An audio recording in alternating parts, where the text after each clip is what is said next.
gets activated for me to mute it. So just stand by just one moment.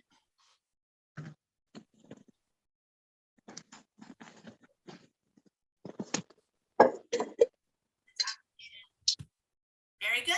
Okay, Kathy, thank you. Okay, well, welcome to the Human Rights Commission Awareness Campaign Task Force meeting. My name is Kathy Ostron-Ponchen. My pronouns are she, her, and I am the chair of this task force and a member of the full commission. I live in South Salem, and I'll pass it to David. Why don't you introduce yourself? Hello, my name is David Reinholdt. I'm on the Human Rights Commission and this task force. My pronouns are he and him, and I'm a resident of Polk County. And I'll pass it to Tricarico.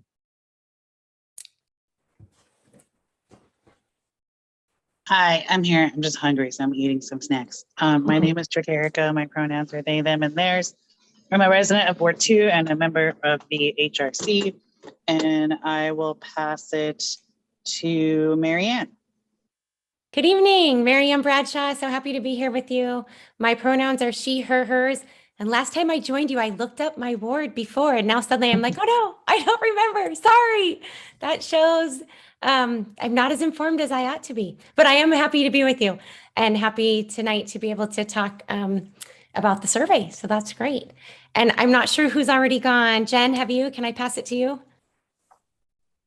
Oh, no, thank you. I am a student in the master's program of organizational leadership and the data-driven decision-making. And so I'm just a listener tonight. And thank you for allowing me to sit in and listen. I'm glad you could join us tonight. Susan, I don't think you introduced yourself yet. I'm Susan Mcnaught. I'm a fairly new member. I live in South Salem and my pronouns are she, her. And I will pass it back to, who gets it, Kathy or Gretchen? Let's do Gretchen. You want to introduce yourself, Gretchen? Sure. Good evening, everybody. This is Gretchen Bennett. I'm on the staff team at the Mayor and City Manager's Office at the City of Salem and use she, her pronouns. Good evening. So Marianne and Jen, we just have a couple of quick business items to take care of before we jump into the survey discussion. Sure. So next on the agenda is public comment. Gretchen, I haven't heard of any public comment. Are you aware of any tonight?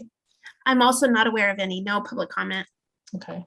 So next is approval of the minutes from our March meeting. We met on March 17th. Did everyone get a chance to look at them? And if so, would anyone like to make a motion to approve? I move that we approve the minutes. This is David. I'll second. Okay. All in favor of approving the minutes? Aye. Aye. Anyone opposed? No. Tricarico approves. Sorry, I need to late. Okay, so the minutes of our March meeting are approved, which brings us to the survey. I think that's our main goal for tonight, is to talk about and finalize the survey. I just wanted to note for a couple of things have happened since our last meeting as a group. And so I just wanted to kind of provide an update. Gretchen and Linnell Wilcox and I attended the I think it was April 5th class to share some information with the students about the Human Rights Commission and the work of the task force and our kind of desires around the survey and the results. They had really good questions. And since that time, there's been some questions that Marianne has passed along to Gretchen and to myself about the survey. There's been a little bit of maybe some tweaks here and there that I think that we'll go through tonight. And a couple, I think 1 or 2 questions added and maybe one taken away, but I think Marianne will probably get to that when we review it. Do you want to go ahead, Marianne? Sure, I'm happy to. I think it might be easiest if I share my screen. I think that would be helpful if you're able to. Fantastic, yes. So what you can see here is this is a Word document version, and I have 2 side-by-side versions, one in Qualtrics, and Gretchen was so kind at last minute to forward along stuff from me coming kind of slow, but you should have gotten a link that you could go through the survey as a respondent. And then this version, and Linnell's just coming in, right? Did somebody let her in? Or since okay, good. Suddenly, if I'm sharing my screen, then does that duty fall to me? But we will also have the opportunity to take the questionnaire in hard copy. And I actually feel like for reviewing purposes, it's easiest to see the questionnaire in hard copy because you can kind of see what's coming and what's behind. So we have both versions. The online version, you can toggle back and forth between English and Spanish. So when you click that link and go through it as a respondent, you can click up in the top right corner Espanol, and it will change to Spanish and back to English when you want to change it back to English. We do have a student in our class who's a native Spanish speaker who will update all the translation. And he had gone through the 2021 version and looked at the English and Spanish. So once we have the opportunity tonight to kind of integrate feedback and comments, then he will take care of the Spanish translation. So if any of you are doing that back and forth on the current version, you might scratch your head and say, oh no, this translation isn't complete. You're right, we know. So we'll catch up on that. But what I thought might be most helpful is if we take this hard copy version and just kind of scroll through it. And I'm happy on any question that you're like, hey, let's stop and talk about this, to do so. What I think I'll do is just kind of highlight, here's a difference versus last year, and confirm that people feel good about any of those changes. The first two questions are at the beginning because they are screening questions. So if somebody were to come on electronically who was 15 years old and they would click the under 18, we would say, oh, thank you. The survey's for people who are over 18. We did have one comment in class on Tuesday that there are emancipated minors, and we have a student in class who works with some emancipated minors in Salem. And it's very easy on the electronic version, but not the hard copy version. If this under 18 is clicked, to add a question that says, are you a legally emancipated minor? And if somebody clicks yes, then they would continue with the survey. And if somebody clicks no, then we would thank and dismiss them. I think from a percentage standpoint, that's not a huge percentage, but I feel like it's a very easy add, and I actually already programmed it. And in the spirit of being inclusive, the reason we don't ask for people under 18 to go through is because we would need parental consent. But for an emancipated minor, that ethical consideration is not on the table. So my proposal is to leave the hard copy that under 18 would not continue, but on the electronic version, we would just have that little branch only for those who mark under 18, where they would have the one more click. Does the commission feel good about that? I'm seeing some head nods. Okay. Yes. Excellent. Then the other change on the age question is that last year we had under 18, but then the next group was 18 all the way to 29. And then we went by the decades, 30s, 40s, 50s, and on. And as the students were sharing last year, we did have some questions from Lori Shaw Casares saying, I'm really focused on the 25, under 25. So if I could see that data by 18 to 24, it would be excellent. So we broke that first group into 18 to 24 so we can cut that data. But then we considered, do we split 30 to 34, 35 up? It just felt like then we have so many age breaks. So this is our proposal to split that 18 to 24 and 25 to 29, but leave the decades 30s, 40s, 50s. I'm seeing head nods on that. Anybody with a question?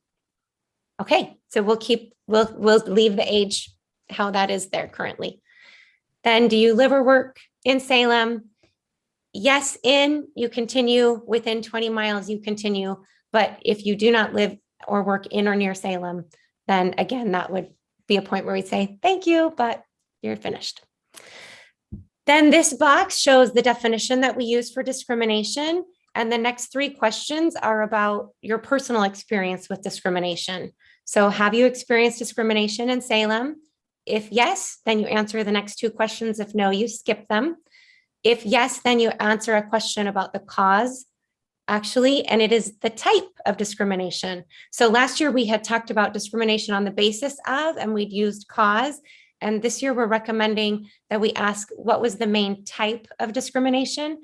Cause is then if we say, well, the cause is gender or the cause is race, that lies with the person suffering the discrimination, where the cause of discrimination should be on the person perpetrating it, not the person receiving it.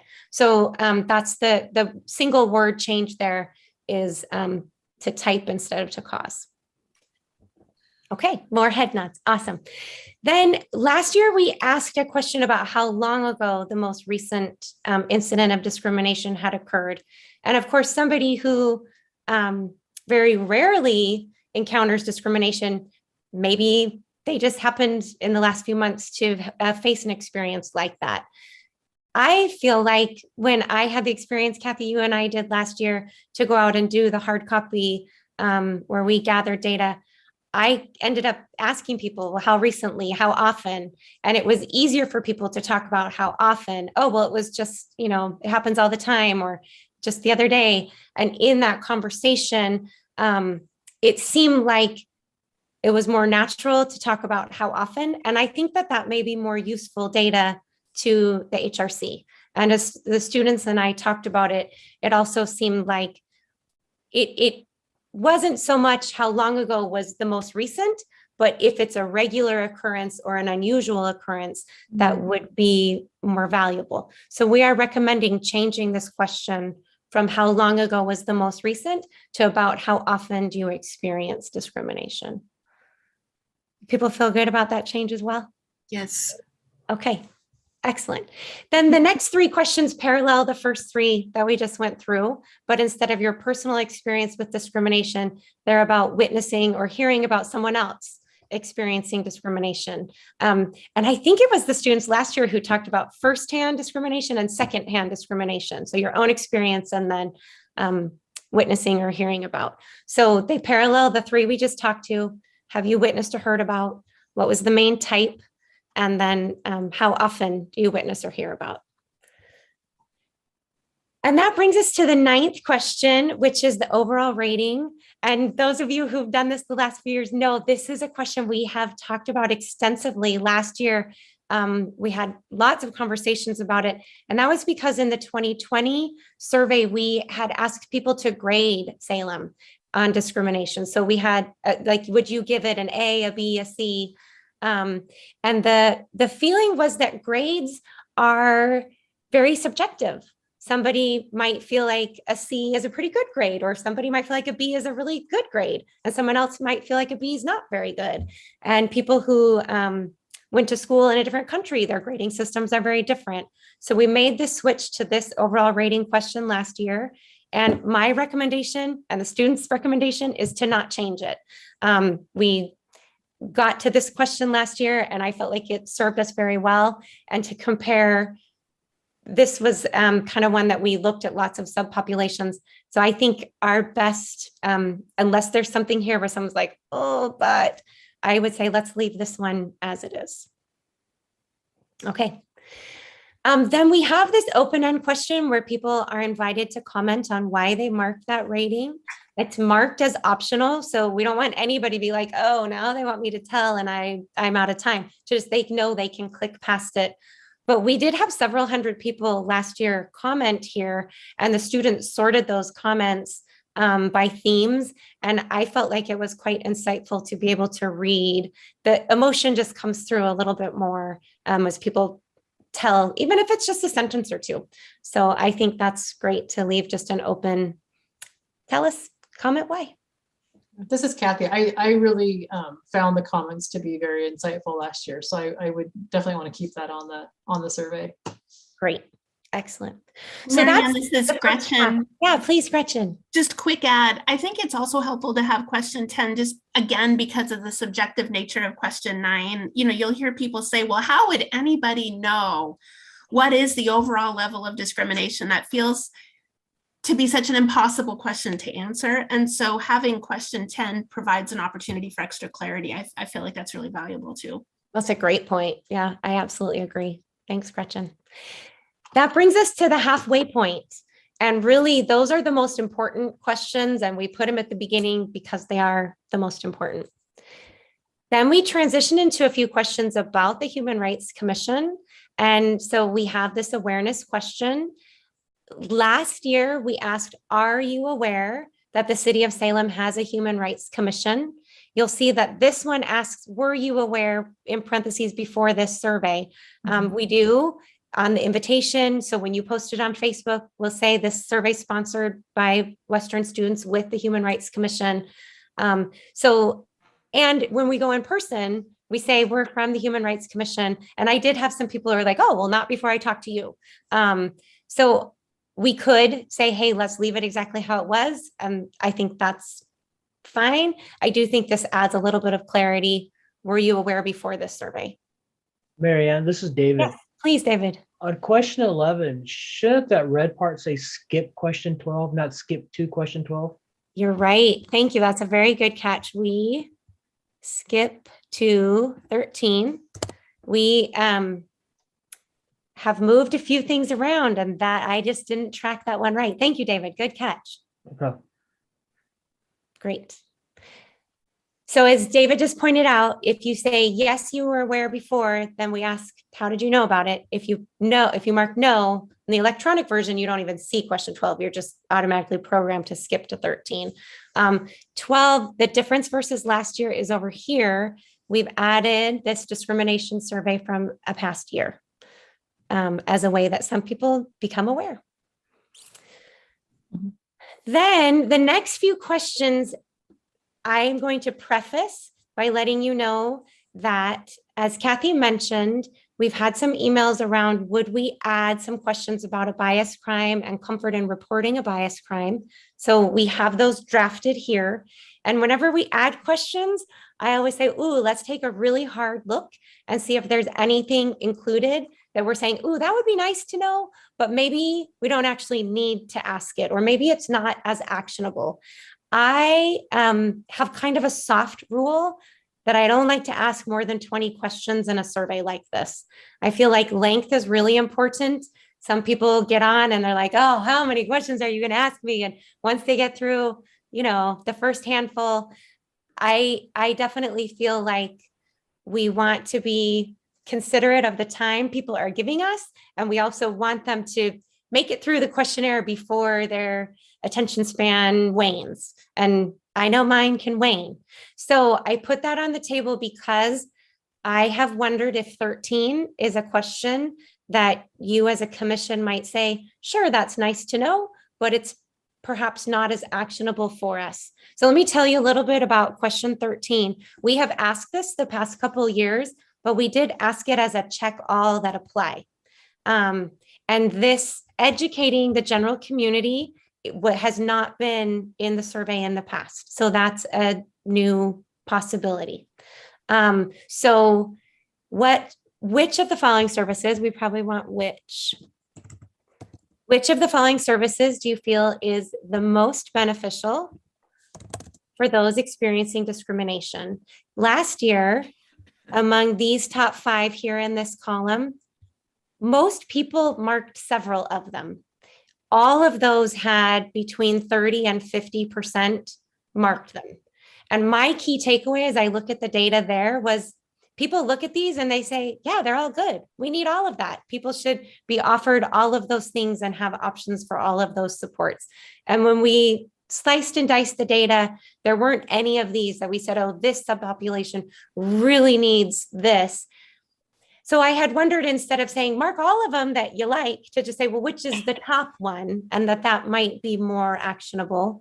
I also would kind of ask you as a commission, if the data were to come back and there was one of these that was really low, would you say, oh, well, then let's not offer that one or not have resources there? Or if there was one that was really high, would you say, now we really want to put more effort or more exploration or more resources there? Or do we look at this set and say, well, yeah, like we're going to make sure that we have some of these different things available? Trakara, I see your hand.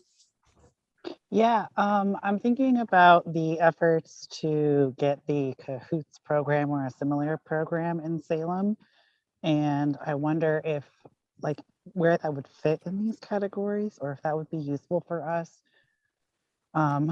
Because that is something that we're, not like we as the HRC, but in general, people are asking for.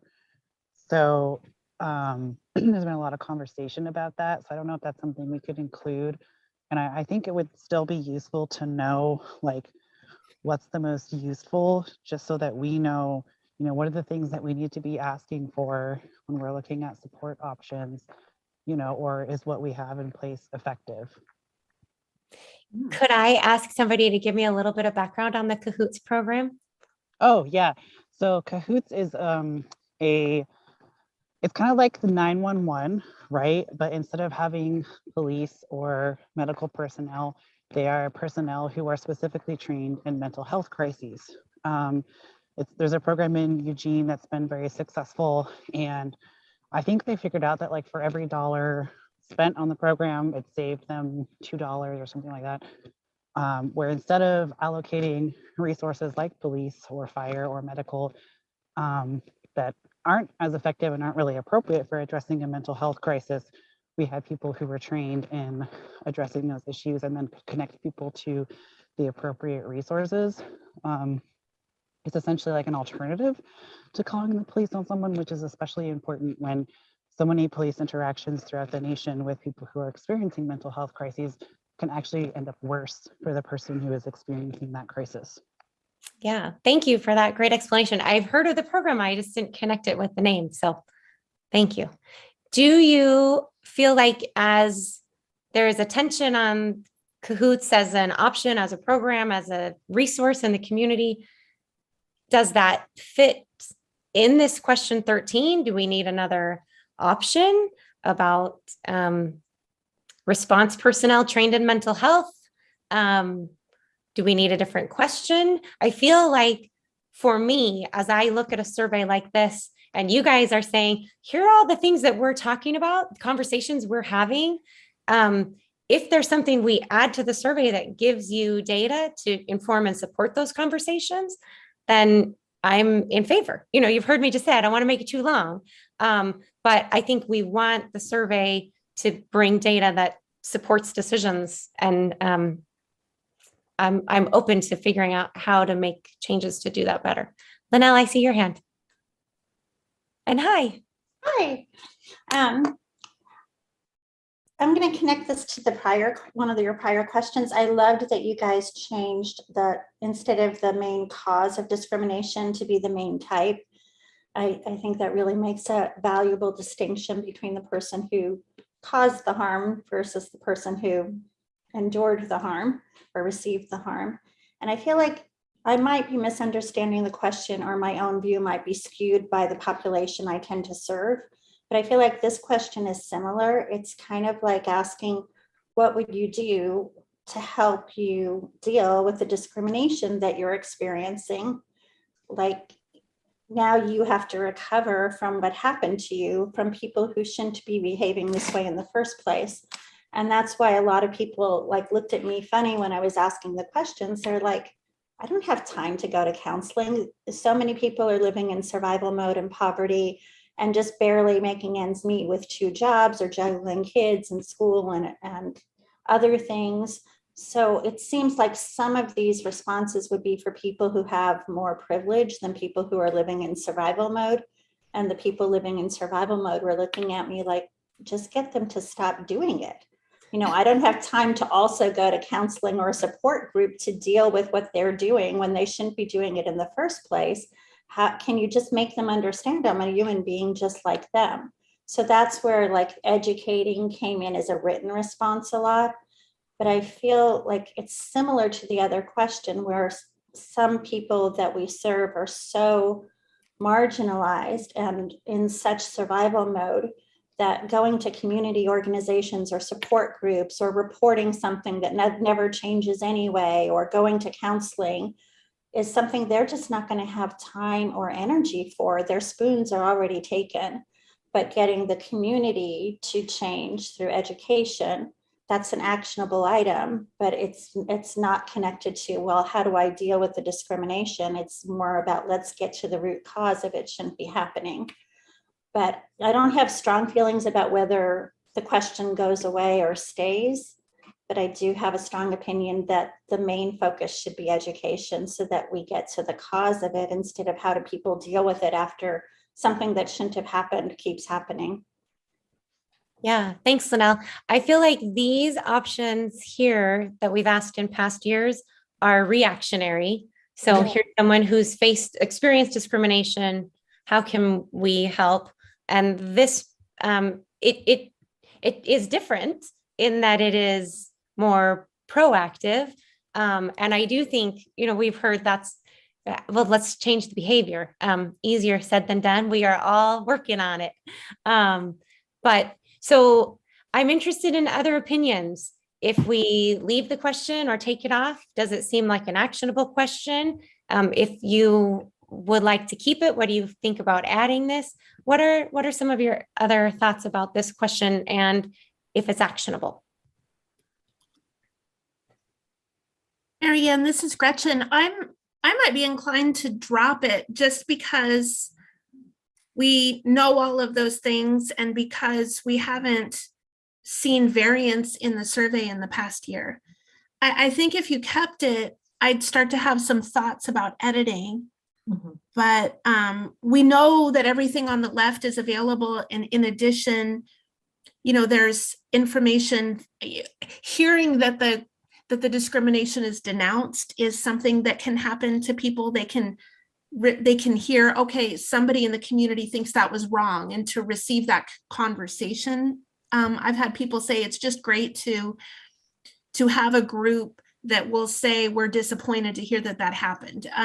Also, knowing that there's a place to report it has had some intrinsic value. And again, that one about information about possible solutions, there's people who are looking for a pathway to change the remedy, whether that's to file a formal complaint or initiate some sort of legal action, which I feel like falls under info and possible solutions. But I might be inclined to drop it just because we have that information already. But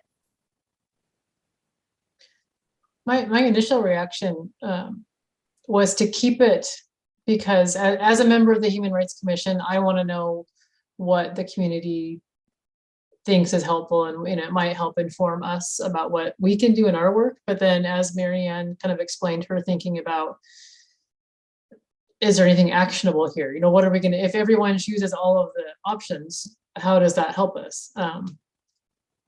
If we do keep it, I would think that there's some rewriting that can be done. But yeah, Susan, David, Chicarico, any of you have thoughts about this question and whether we should keep it or not, or change it? Because I'm new, I'm really kind of wondering about information that has come in previous surveys and what's been done with that. But I tend to agree with Linnell. And I'm torn. I mostly agree with Linnell, but I'm really curious about previous surveys because I haven't been part of those.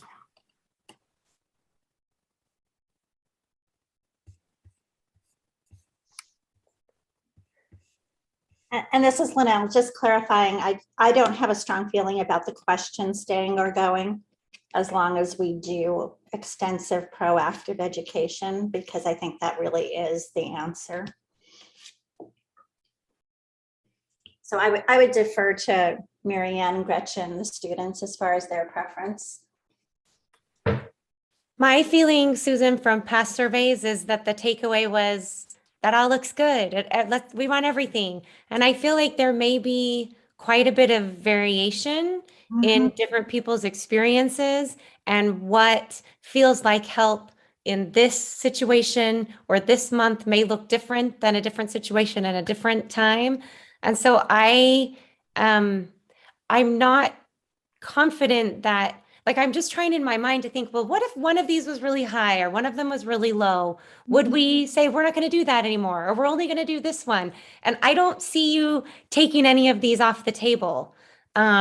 So I look at it and say, well, that's probably nice to know.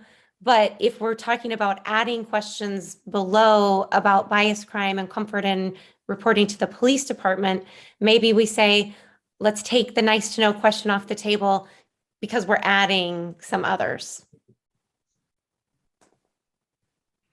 Well, and I think that my my take on this is a little bit colored. I did a training last night, or I was part of a training last night talking about poverty, and was really struck by how incredibly middle class the group was and their attitudes towards those who really don't have a whole lot of resources.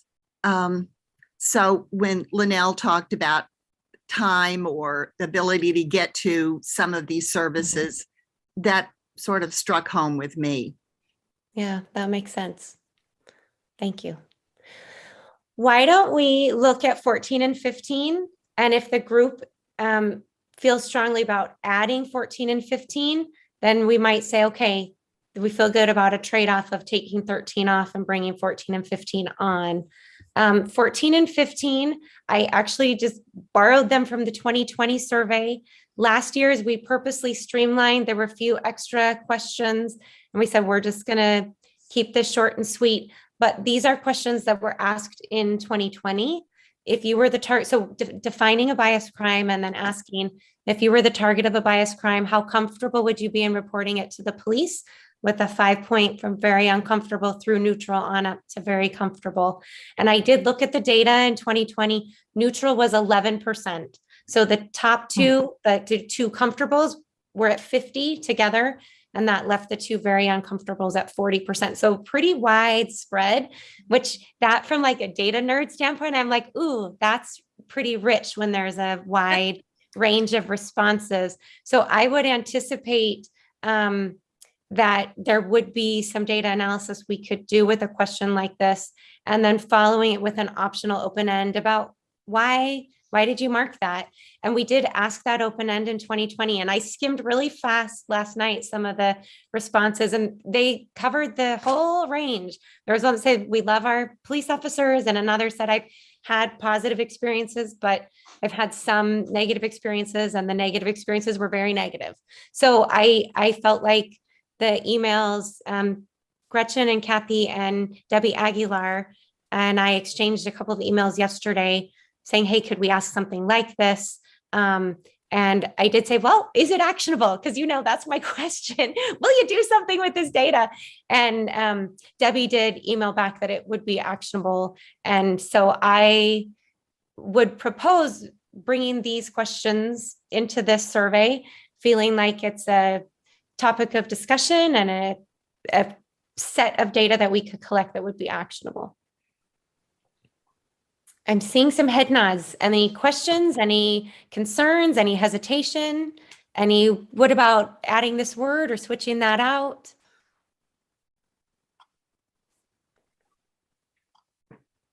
This is Trick Erica. Should we specify Salem police? So that was actually something I had wondered about, if we say, if you were the target of a bias crime in Salem, Oregon, since that's how we had addressed the discrimination above, or if you were the target of a bias crime, how comfortable would you be in reporting it to the Salem police? I do think if it's just the police in general, or the police where you used to live in a different state, then that's not as relevant.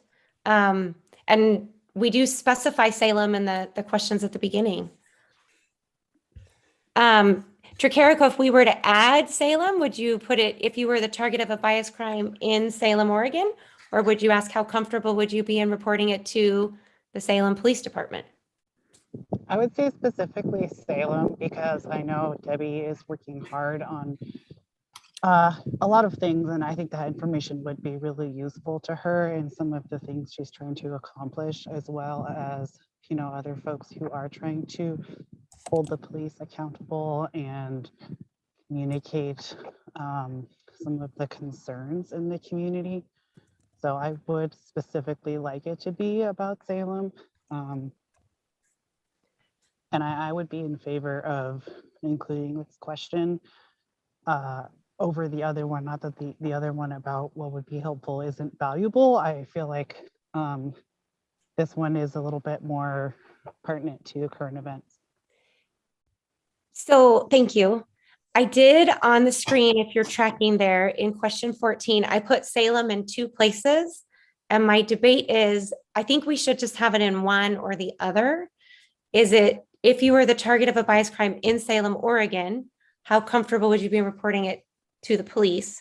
Or if you're the target of a, so do we want to specify the Salem Police Department at the end of the question or the location of the bias crime at the beginning of the question? So at the beginning of the survey, one of the questions is if you live or work near Salem. I think we have a 20-mile radius around Salem. And so if you're the target of a bias crime in that outlying area, your police department's going to be different. It might be the Kaiser Police, it might be the Marion County Sheriff's Office. And so True. I feel like we need to, I mean, although, yeah. It seems to me like it makes sense to put it in the middle, where if you're the target of a bias crime in Salem, Oregon, how comfortable would you be reporting it to the police? But I don't know how strongly I feel. I'm still trying to think it through. So I obviously could go either way. I think part of it for me is because the earlier questions about discrimination are around the location, that I kind of lean to it as to where it occurs. I also feel a little bit like if we say, how comfortable would you be reporting it to the Salem Police Department? I don't know if that's like pointing fingers or calling them out too strong. And maybe that's the point, is to like say, we're going to give this feedback to the Salem Police Department. I don't know. I could go either way on this one. I like putting it the target of bias crime in Salem, Oregon, and then reporting it to the police. It seems to me that, yeah, because don't want to necessarily, our job right now is not necessarily to call out the cops. It's to find out what's going on in the community. Yeah, I definitely don't want to point fingers. I think my point is more that like, I don't know how much value it would be to gather information on police who are not employed by the city of Salem, right? Because like if people are writing in the comments like, oh, you know, the Oregon State Police are so awful, it's like, cool, but like I can't really do a lot about that. Whereas if it's Salem Police, I can, right? Like we have that relationship, we are a part of the city. So it's not a let's call out the cops, although I would argue that also needs to happen, but it's more of a like, what could we, like, is it actionable, right? Like Marianne's point of, can we actually do anything about it? This is David. I agree with Triterico. You know, a large portion of Salem is not incorporated, and that falls under Marion County. That's So a good point. Yeah. So like everybody on the east side of Lancaster. I hadn't thought about that. That's a good point.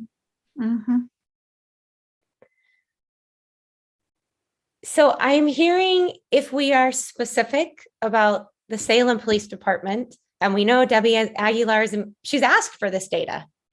They're saying, collect this for us so we can do something about it. So we probably, I don't think we feel like we're calling them out if they're asking us to gather the data and saying we want to know how we can do better, which that's awesome. So I am inclined, based on this discussion, to change, if you were the target, and just specifically say to the Salem Police Department, and then change here also to Salem Police Department. I see Linnell's hand. I just want to say I'm so happy that you guys chose to add this question. And I feel like it's particularly relevant because of the pending decision about possibly having housing status be part of a hate crime thing. So I feel like the Salem Police Department might be pretty specific, but possibly valuably specific, not specifically to point fingers, but to know, you know, for people who are struggling with housing discrimination in particular, would they report a bias crime? And if they're in Salem, I'm guessing they'd have to report to the Salem Police Department. And assessing the comfort level, I feel like it's less about pointing a finger as it is about knowing how the community is perceiving you, and they could be perceiving you inaccurately. but we can't change even the inaccurate perceptions unless we know that those perceptions exist. So I like the specificness, but I love that you chose to add this question, especially while we have that pending addition to the hate crime status. So thank you for all the work you guys have done to do this. Thanks, Linnell, for a great comment. And to everybody for this discussion. It really, for me, and Jen, I'm so glad you're on too, because, we got the email of, hey, could we add something like this? And hearing this conversation and having more context, I think is really valuable for the students as we say, okay, we're going to add these 2 questions and this is why. And then as we're reading the comments and looking at the data, and then coming back to you with, here's what we learned, that this is really helpful. I just want to make sure that I've captured the conversation we just had in a way that we've landed on 2 questions that you feel like represents the consensus of the group, that will include Salem Police Department at the end of question 14, as well as at the end of question 15. Okay, I'm seeing head nods. Love it. And then that brings me back to 13. I feel like as we've talked about 14 and 15, I've heard, yes, those are actionable. Yes, we should add these. And if we need to take 13 off to make space for them, so be it. I'm okay with that. Okay. I see a thumbs up. Yeah. Okay. David, yeah. All right. Question 13, nice to know, but not as actionable as 14 and 15. So we'll cut it. Okay. Mary Ann? Yes, please, Gretchen. Thank you. Sorry. It occurs to me that I should circle back with SPD. The question's phrased slightly differently, I think, than in Deb's email. And from our discussion. So it occurs to me that shouldn't take me long, but I would just like to circle back with them and check in. Since we are naming them as a specific department, it feels important to confirm, but before we release it to the field. Awesome. Yes. Great. And I can initiate that tonight, or that would be great. maybe would you mind just copying and emailing me the questions, because I'm realizing I can't copy off the screen. Thank you. Oh, yeah. I just tried to do that. I'm like, I'm so silly. I can't do that. Yeah. Thank as soon as we finish, I'll send the updated document. I appreciate it. Thank you. And I'm so glad, because yes, I think where we exchanged the email with Lieutenant Aguilar around the wording to say, hey, how does this look? And if she'd like to niggle it or adjust it, how it will be most actionable to them, I think is important. Great. Okay, then that brings us to question 16. The rest of the questions here are demographics, and we have used these to slice and dice the data and compare subgroups. This first one, 16, we ask how you found the survey. And the value here is that in the 2020 survey, we only did this first option, the City of Salem Facebook page, website, or email. You'll see that option now includes Instagram. I do believe the City of Salem has Instagram. I don't know that we posted last year on Instagram. We only talked specifically about Facebook, but the students last night were like, Instagram is where it is at in the younger population. So please, let's put it on Instagram. So does that work? Does the City of Salem, I assume you have Instagram? One of the students checked and said you do. Can we also post it on Instagram? I'm going to go ahead and say yes. If the communications team surprises me with a reason not, I'll circle back with you, but I'll ask that question tonight as well. But we do have an Instagram, and hearing that value from the younger folks, and especially from Lori, you mentioned earlier, our person who works with youth, that sounds important to do. I don't see why we wouldn't. Great. And if we don't end up posting on Instagram, nobody will get it on Instagram. Nobody's going to look at this and be like, oh, I didn't do it on Instagram. Like, we wouldn't have to change it in the questionnaire. It wouldn't be a problem. But if I do think kind of distribution is part of the conversation tonight. So that'll be great. We did add this line here. So I got it from the City of Salem, an organization or group posted or emailed me about it. My friend or family sent it to me. I was given a paper survey. And then this last one says I scanned a QR code on a paper poster or flyer. And as the students were talking about ways to get a really broad cross-section of people in Salem, Qualtrics does allow, we've used the links that we've emailed out and post it on Facebook, but it will generate a little QR code. And they had a bunch of ideas about where they want to post it in their work and posters and flyers. And my inclination is let's get the word out. And if what I've asked the students to do is each choose 2 organizations that they contact. And if one of them says, hey, I'm going to post this, I'm going to go to Roth's and ask for permission and post it in different Roth's. Sure, great. So as long as you feel good about adding a QR code with some posters and flyers, then we'll leave that option here. And then we have all of our distribution channels included in this question. Okay, good. So then these are more traditional demographic questions. Our gender identity question, last year we just did female, male, non-binary, and then a prefer to self-describe. The students looked at those options and said those are not complete enough and requested that we add options. I am happy. I feel like there's that male and female, just those 2 is definitely not enough. And one of the students was saying there's 17 gender identities. And I said, well, that's probably more than we can list. But somewhere in the middle, I want to be, we talk about a good questionnaire is exhaustive, where there is an answer option for everyone. And adding more options works for me. So I would ask you as a group, as you look at this answer set and the wording of this question, if that works for you, great. If you have a different suggestion, great. One of the students in our class is active on the Wu Triangle Alliance leadership, and she actually took this question and the LGBTQIA question to one of their meetings. And I was so happy for her to come back and say, you know, based on my experience and my circle, this is how we would recommend wording them. But I also know so many of you on this commission have expertise, and so I welcome input. But this is our suggestion for this year for the gender identity question. And last year it was only mark 1, and this year we would program it to mark all that apply. So someone could mark transgender and male, for example. So I feel like that helps us collect more complete information. Comments on gender identity, suggestions, revisions, reactions? I really like this, Marianne, and I really appreciate the mark all that apply feature. That's really awesome. Good. Great.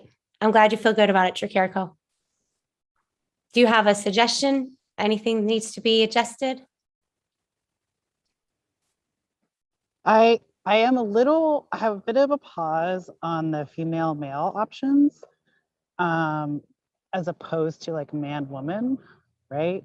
Because female male is a little bit more medical, I guess. So that's just a thought. I'm not saying you absolutely have to change it, but that's just how it struck me. When you look at this set, do you feel like man and woman fit better with the others?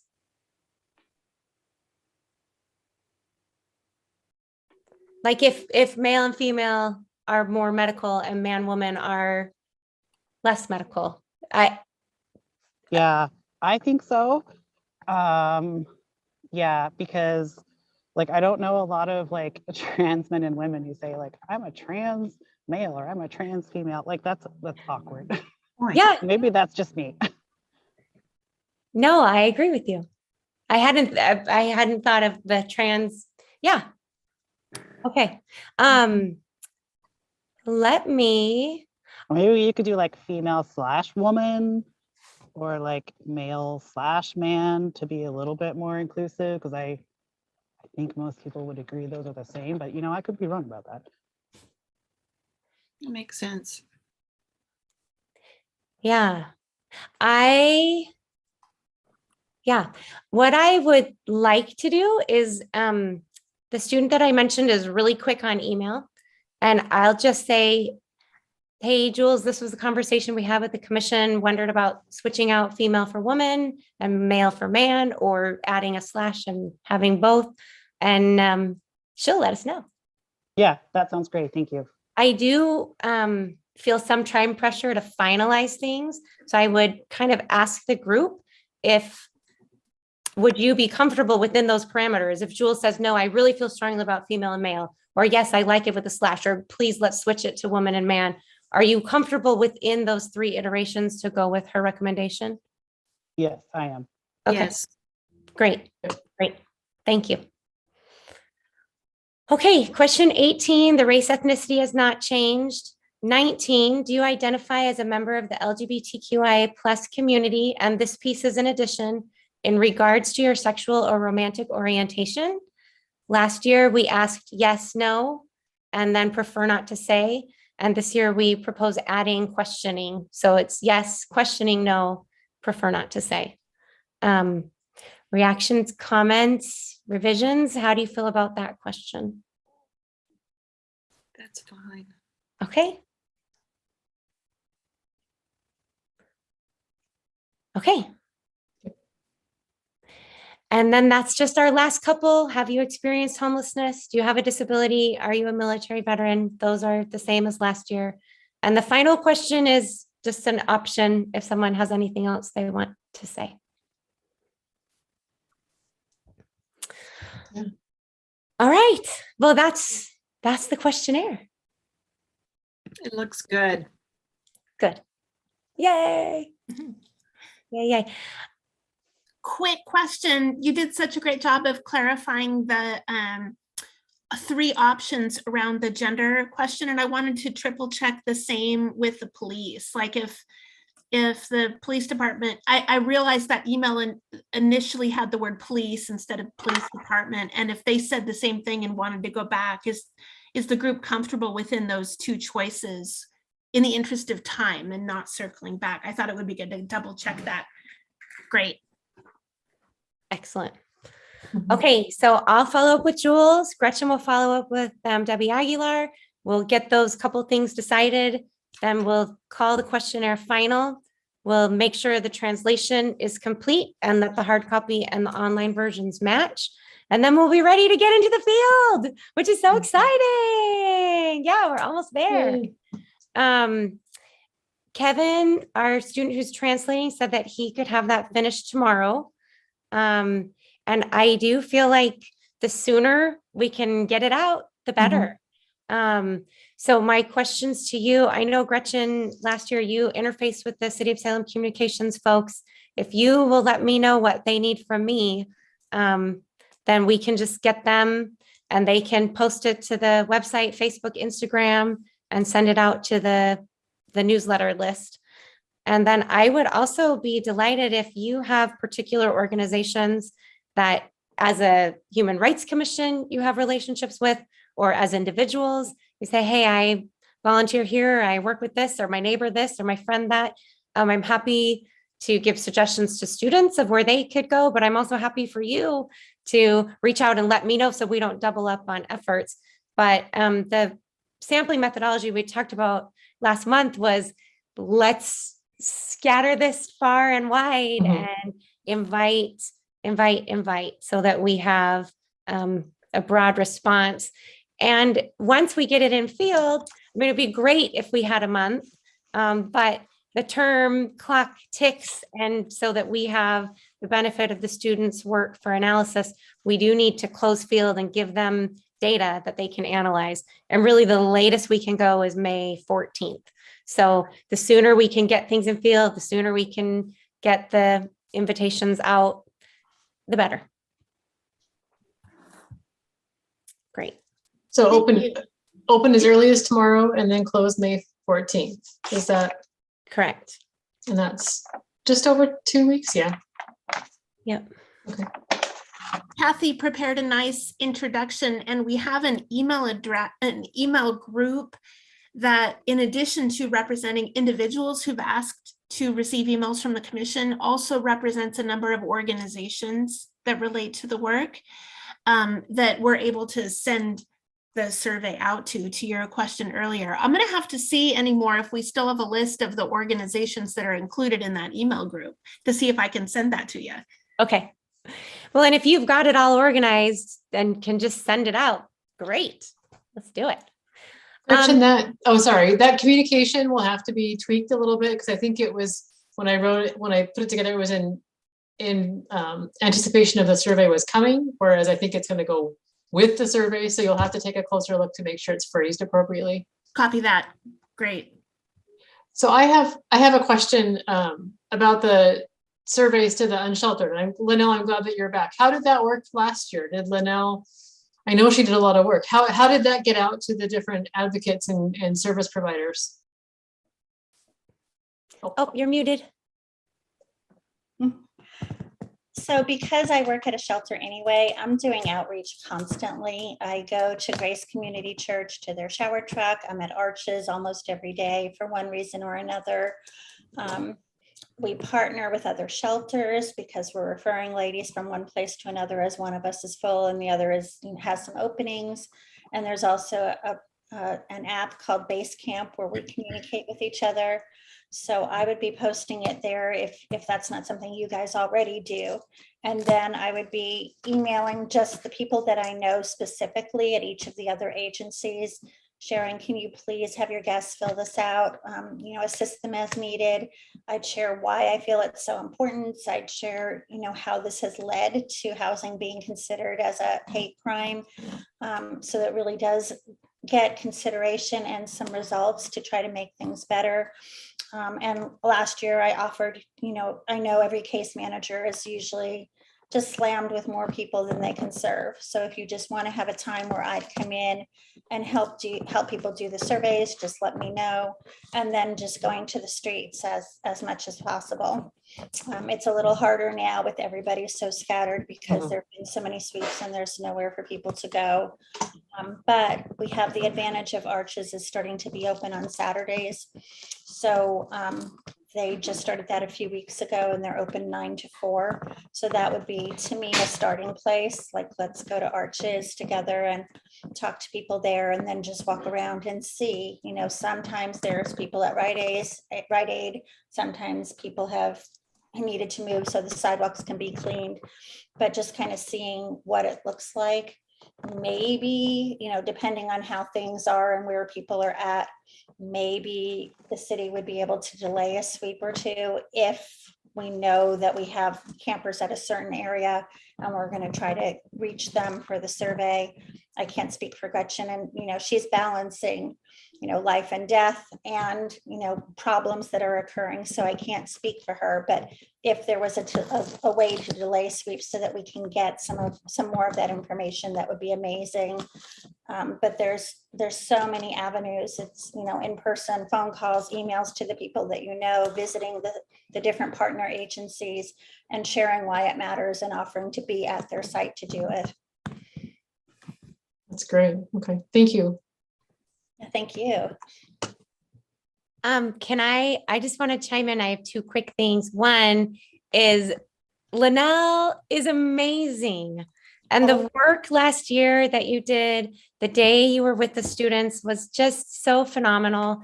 And the first year when you helped get some hard copy responses from individuals experiencing homelessness, I was like, wow, that's amazing. And then last year it was like 8 times more. And I wasn't expecting that. I was like, I know you're amazing, Linnell, but I wasn't expecting that much amazingness. And I was like, oh, dang it. I have to input all this data. I hadn't expected quite as much. But it all came together. And I just so appreciate your time and effort and insight and commitment. I just think it's fantastic. And to have an advocate like you in our community, and you have just the heart, but then you also have the brains, and you're here thinking through the nitty gritty about how to make it better. So thank you. Thank you all. And a lot of that was not amazingness. It was just that I learned more about the process, and you guys were generous enough to let me participate, and that enabled more time. The first time, I don't know, but I didn't hear about it until it was 3 days till the deadline. So just having more lead time in itself isn't an amazingness. That's just more time. Well, it's amazing what you could do with a little more time. I was amazed. The other thing that I wanted to throw out there is that Linnell, we are planning on Saturday the 7th to go with some students and gather hard copy survey responses. And I know, Linnell, you had offered like either 9 to noon or noon to 3. I don't know if you're saying, oh, I know 10 to 1's the best time for me, or as we finalize that time. We did invite HRC task force, the awareness task force last year to join us, and Kathy was able to do that. Yes. So Linnell, do you know, or should we follow up with an email? What do you think is the best time on I that can day just for you? pick one, maybe 9 to noon, because a lot of people would be at Arches for breakfast and staying for lunch. So that kind of gets both meals. Great. That works well for me. And if we meet at Arches on the 7th at 9, and if any of you is going to join us, last year, Kathy just communicated directly with me, so then I could make sure she was in the loop on where we were meeting, and okay, now we're going here, and we could text each other. So you are all invited the 7th from 9 to noon, and Gretchen and Kathy both have my contact information. So make sure that if you're able to join us and you'd like to, you're invited, and that we know you're coming so we can make sure you've got all the information. Okay. Is there anything else you need from us, Marianne? We're just a couple minutes past our normal ending time. I want to make sure you have everything you need, though. The questionnaire, I feel so good about where we are. We have those 2 pieces we'll follow up on, but we know the iterations and you guys are on board. And then the distribution plan, I feel good about. And I do think Gretchen, Kathy, and we probably just need to have a little email circle tomorrow around, okay, here's the final link. And I feel like, Gretchen, last year, as you communicated with the communications folks, that, we needed in English and Spanish. And so I have some time tomorrow. I think if we just get on email, we can close the loop on a couple of these things and get it out in the field. It's going to be awesome. That sounds great. I so appreciate you, Marianne, and the students for all of your time and careful thought with each of the pieces, and also guiding us through our explorations as you invite us to think about things. It's educational every year, and your attention to the precision is super appreciated. Thank you. Well, thank you. I think the changes to the survey are definitely for the better. I mean, I think we're going to have an improved product. So yeah, that's great. Wonderful. Well, thanks, everybody. Thank you. Thank you. Thank you. Do you want to be respectful for everybody's time? We are a few minutes past 8 o'clock. Is there anything else that we need to talk about tonight? Otherwise, I think the other items we can move over to our next meeting agenda. I have a question. Gretchen, do you know if the city would be providing hard copies, or if that would be something I should arrange for? Oh, I'd be happy to do that, Linnell. You shouldn't have to be responsible for that. I think if you wouldn't mind getting me an estimate of a number, yeah, I can get those printed in time. And if you have any feedback on like single-sided or double-sided or any other details, don't hesitate to let me know and I can make that happen. Okay. And then I did submit a formal complaint for the HRC consideration, but I don't know that needs to happen tonight. So I also want to be respectful of people's time. Linnell, forgive me. I thought maybe that was for the Human Rights Commission as a whole, and this is the subcommittee that deals with awareness. Were you meaning this committee? I don't know, because like the subcommittee is the one working on the hate crime status and the HRC is more general. So I don't know whoever I should talk to. I don't care. I'm grateful that it would get considered, and I just don't know the right avenue. And of course, of time. We have a couple of committees involved. This committee is paying close attention to how to grab that piece about educating to our broader community, debunking myths, encouraging people not to discriminate. There was a separate committee that worked on the actual HRC recommendations, and they're not continuing to meet now because it's kind of officially now at the attorney and city council level. Okay. But it's the General Human Rights Commission that receives complaints. Perfect. And so I have it earmarked for that. And in the meantime, Deb and I are working it. Perfect. And thank you. Of course. That's all I have. Thank you for joining us tonight, Noel. Thank you for having me, and thank you for all the work you guys do. Anybody else have anything before we officially adjourn? Okay, I'm seeing shaking heads. Thank you, Jen and Marianne and Linnell, and we'll talk next time.